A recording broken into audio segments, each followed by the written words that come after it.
This Is Us is back, and we get a tiny bit closer to the mystery of the her in the flash forward. Plus, we get to see Jack and Rebecca's first date. Let's break it down right here on What Happened.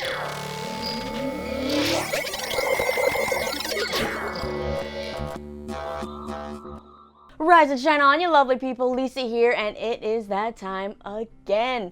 Fall TV is finally back, which means time for my recaps to kick back into full gear, starting things off with season 3 of one of my favorite shows, This Is Us.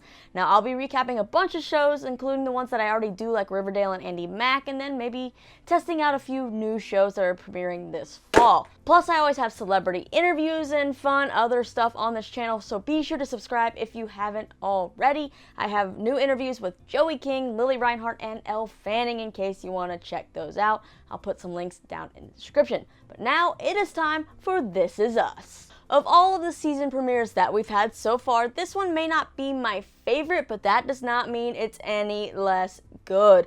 It is still a good one. Maybe not as emotional. I mean, it is emotional because This Is Us is always emotional, but not so draining you're gonna bawl your eyes out.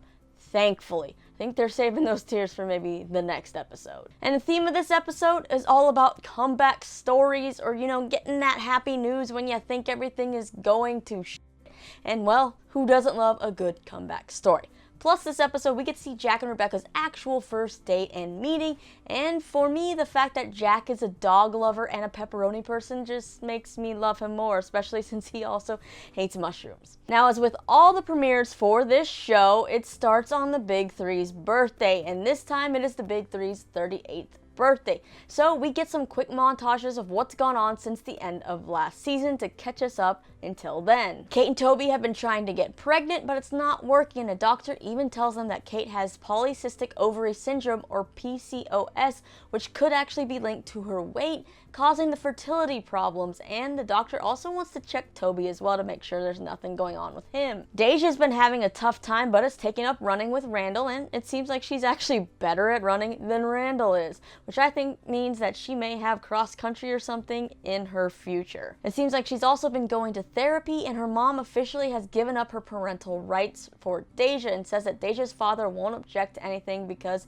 he's decided he doesn't want to be part of her life. And well, for Kevin, he's been dating Zoey, Beth's cousin, and the two have been trying to hide it from Randall and Beth, and well, you can kind of guess how that's going to go. Also, Kevin is officially bi-coastal now, so he's able to spend more time with Randall and, of course, Zoey. So now that we have those little catch-ups out of the way, let's kick things off with our flashback storylines. We actually have 2 flashback storylines happening this time, and they're actually on the same day. The episode opens with a mystery man getting ready for something pretty big that's making him nervous, but his family's excited for. Well, it turns out that this mystery man is Franco Harris, a player for the Steelers back in the day, which is appropriate because we know the Pearsons love their Steelers. Now, the game that happens this day, the same day that Jack and Rebecca meet and have their first date, is one of the most famous plays in history when it comes to football. It's known as the Immaculate Reception. Turns out Harris managed to catch a deflected ball and run it into the end zone for the game-winning touchdown, making it one of the greatest comebacks of all time. And yes, you guessed it, comebacks are the theme of this episode,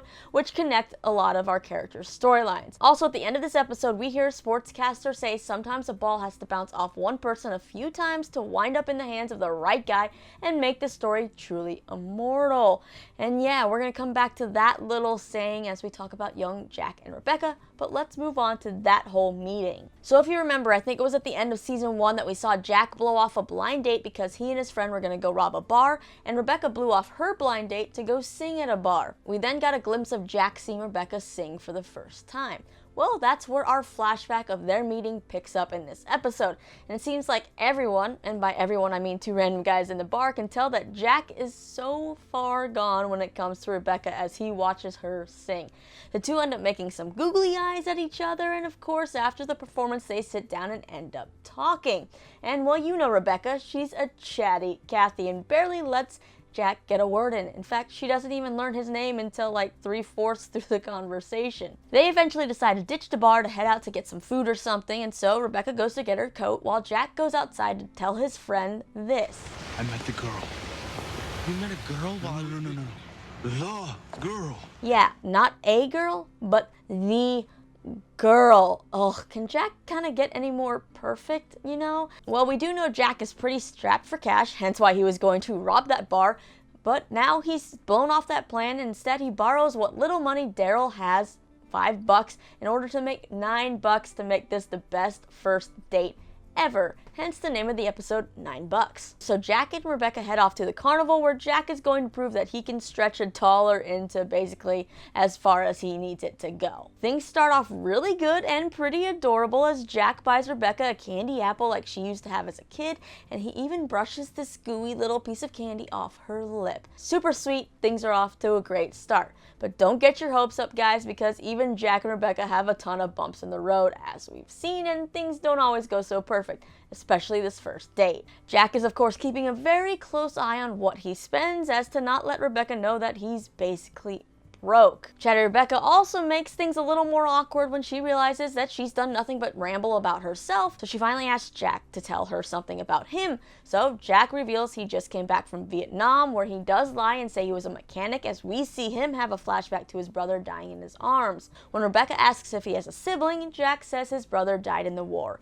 And yeah, who knew such basic questions could bring the mood down so much so fast? So to lighten the mood, they are like, let's do this whole we'll ask a question and answer at the same time thing. It ends up being about cats or dogs and pepperoni or mushrooms, and as you guessed it, they disagree on both, kind of telling us that Rebecca and Jack shouldn't actually work together.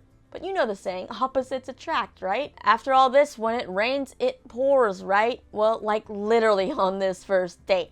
It starts pouring, and well, there is a bucket of umbrellas being sold, but Jack only has $2 left, and those umbrellas cost $2, and he doesn't want to spend all his money. So he convinces Rebecca that they don't need this umbrella, they can wait it out, and they stand awkwardly together under the covering of one of the food booths. Things just get awkward until Jack drives Rebecca home. So when Jack finally drives Rebecca home, things are again a little awkward as they sit in the car trying to decide how to say goodnight or what to do, and Jack finally confesses about being strapped for cash and why he didn't buy the umbrella and all of this, and how he doesn't like talking about war or his brother. Well, it looks like honesty does pay off, because Rebecca brings it up lightheartedly about the cats and the mushrooms and their differences, and how her friends actually told her that if it was a good first date, to leave something behind in the car so the guy would have to bring it back to her the next day. And well, unfortunately, they both agree that this was a pretty lousy date. So yeah, at this point, things are still looking pretty grim for Jack and Rebecca. It's kind of like, if they weren't perfect together from the start, then how did these two end up getting together when it seems like this date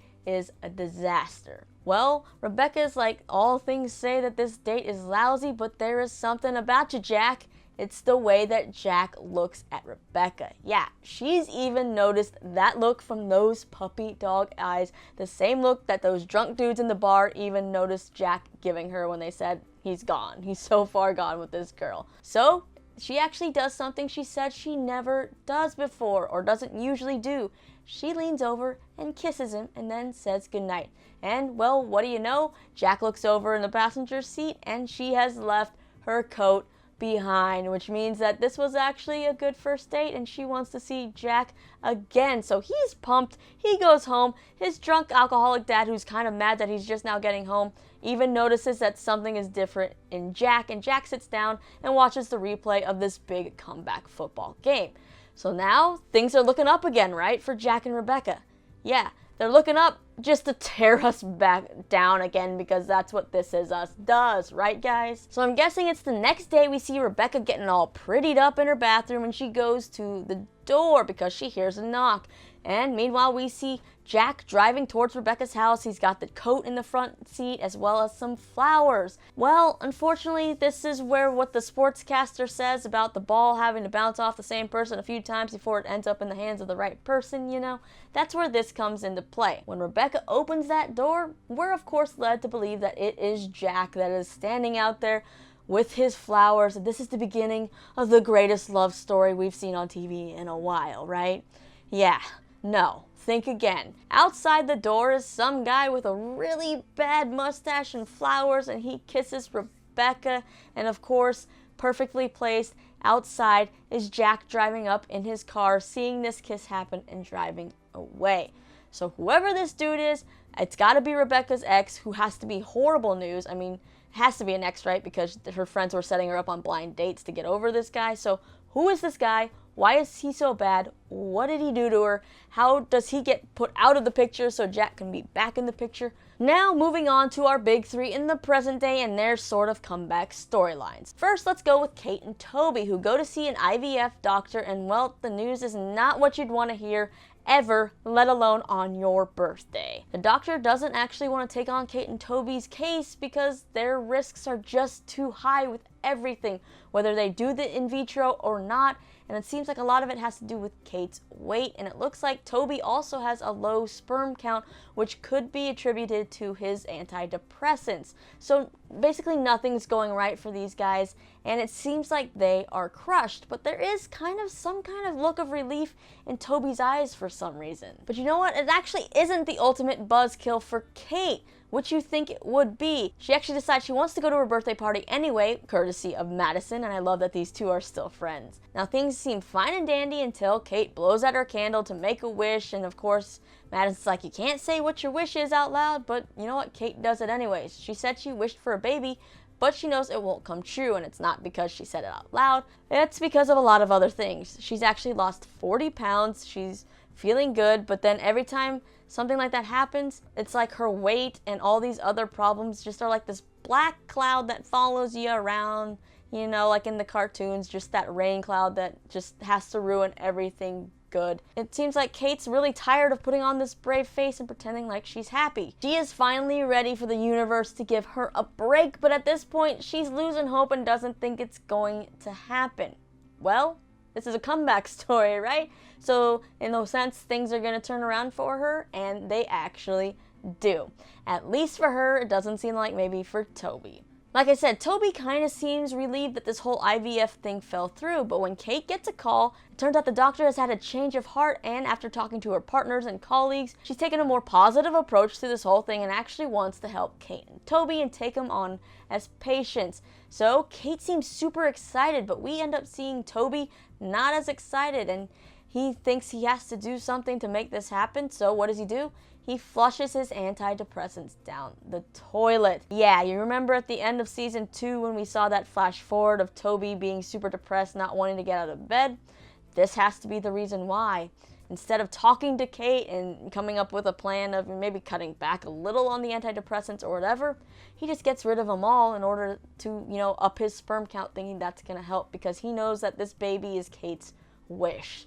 So yeah, that's going to be a pretty dark times for them to go through. Now on to Kevin and Zoey, Beth's cousin. Since Kevin's bi-coastal, now he's planning on celebrating his birthday with Randall at the house, and of course that puts Zoey on edge because they've been hiding this whole thing from Beth, but of course Beth is a smart lady and has a feeling that Kevin and Zoey are, in her words, knocking boots. Well, Beth swears on Oprah to Randall, yes, swears on Oprah, which is kind of hilarious and one of my favorite running jokes throughout this episode, that she will not ruin Randall's day by confronting Zoey or Kevin. But Beth, she's not gonna let it go, and she does in fact confront the two of them. Now you think because this is Beth and Zoey's her cousin that Beth is confronting these two because she's trying to protect Zoey from maybe Kevin's past failed relationships and how he can't hold a relationship and his addiction problems, but surprisingly it is the opposite. Just like we saw Beth bond with Kevin in past seasons, we get to see the soft side of Beth emerge again with Kevin, which is that rare sighting, but one of my favorite things when it does happen. Beth ends up telling Kevin all the things that are great about him and that she actually loves him, but that Zoey is in fact a man-eater and will chew him up and spit him out because Zoey's background is complicated, even though she doesn't tell us what this background is. But even with Beth's warning, it seems like Kevin and Zoey are going to continue to see each other.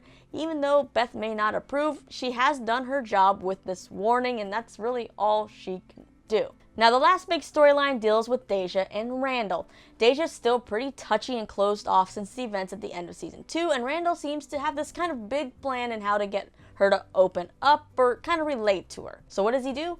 He drives her an hour away to William's apartment building that he and Beth bought and tells Deja the story of William and how he found him 2 years prior and all of this, and basically tries to relate his story to Deja's, saying that their stories are similar and that he and Beth actually want to formally adopt Deja, but only if it's her choice and she wants it to happen. Well, we know Deja's still a little upset and moody, and she expresses her thanks to Randall and how they're great people, but she kind of snaps back, explaining how their stories aren't the same and he has to stop trying to pretend like they are in order to relate to her. So they end up returning home and things are a little awkward, and Randall apologizes, saying that Deja was actually right. But his intentions, he just wants what's best for Deja and he thinks she's an exceptional person and he misses talking to her. Deja, though, already thinks she screwed up his birthday and walks away before hearing Randall say that she didn't mess it up. We then see Deja do what Deja does best. She grabs her backpack and jacket and goes out of the window, sneaking out. And it's like, damn, is this girl really running away again?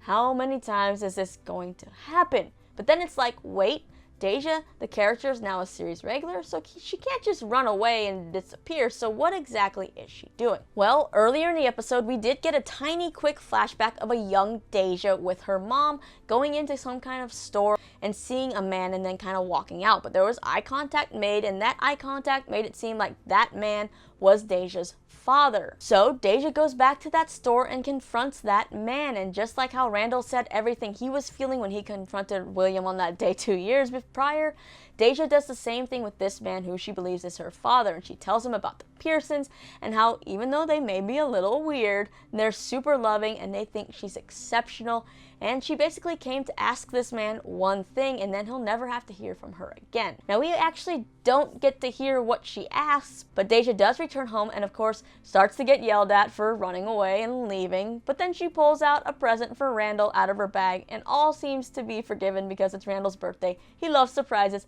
and presents, and for all he knows, she could have just actually gone out to get him a present. So what is this present? She got him some expensive running shoes, and she tells him that they can sign the adoption papers if they want.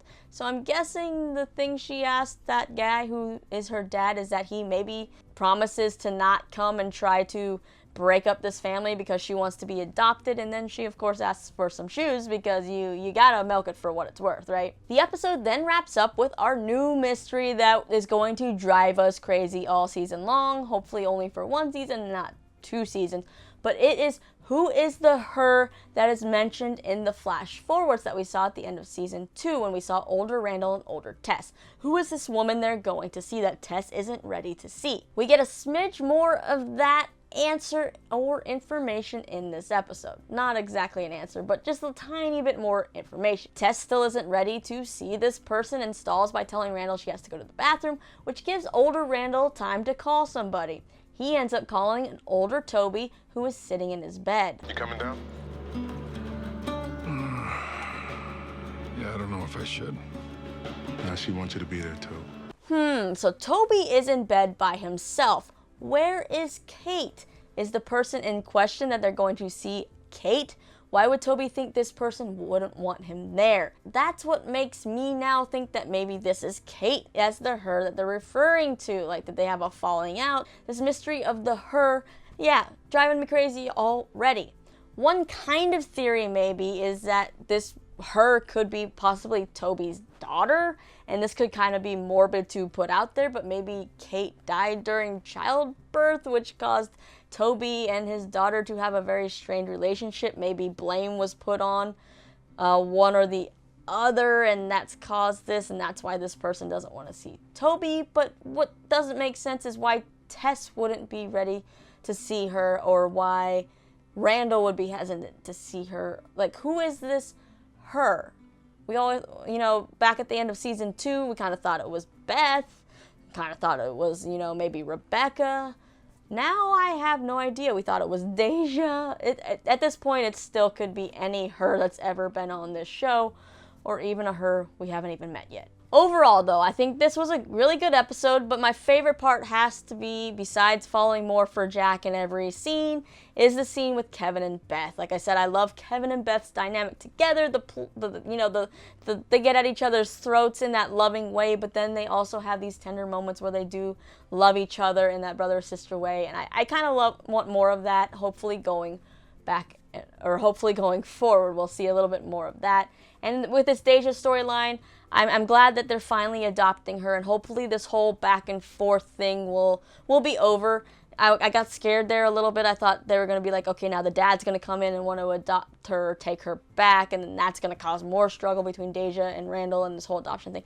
But I'm thinking that they've put a bow on that, and they're going to adopt Deja, and that's all going to be good, and now Deja can move on to have these other, typical teenage problems or whatever's going to happen with the typical dynamic there. And now, as you're sitting here, you're like, freaking Lisa, stop your rambling. You're turning into Rebecca with your rambling in this video, so I'm going to stop my rambling and let's roll the promo for the next episode. Have you noticed Kate's eating? Or Kevin's drunk half the time? I'm doing the very best that I can. The power of a lasting love. Come on, Beth. What's the harm in looking? I've heard that one before. In a season full of surprises. Shut up! Everyone just shut up! What's going on with you lately? Oh boy, it looks like they kept the super heavy things out of this premiere episode and saved it for, well, next week's episode. Like, that looks like some heavy stuff. We're getting into the storyline about, what happens right after the death of Jack and how Rebecca and the teenagers handle it. And then, of course, Toby not taking his antidepressants. That's going to get kind of dark. But I'm glad that we're tackling, some mental health storylines in this show and grieving and all of this and blame. And so it's gonna be a very dramatic and up and down season, I can already tell. And with that, it is time for you guys to hit the comments with all your thoughts and theories about this episode, this season. What did you love about this opening? What do you think will happen with Jack and Rebecca's ex? Who do you think this mysterious her in the flash forwards is? And what do you want to see the rest of the season? Let me know down in the comments. Then be sure to hit that subscribe button so you don't miss any of my recaps moving forward. Plus, you can check out some of my most recent interviews right over here. I got information on, lots of different shows that are coming out. We got the new Charmed, plus an interview with Lily Reinhart and Elle Fanning about their movie Galveston, an interview with Joey King, all kinds of things. And yeah, that's it. That's my rambling. I gotta get back into making these recaps shorter. I'll get back into the groove of it soon, I promise. But thank you for watching.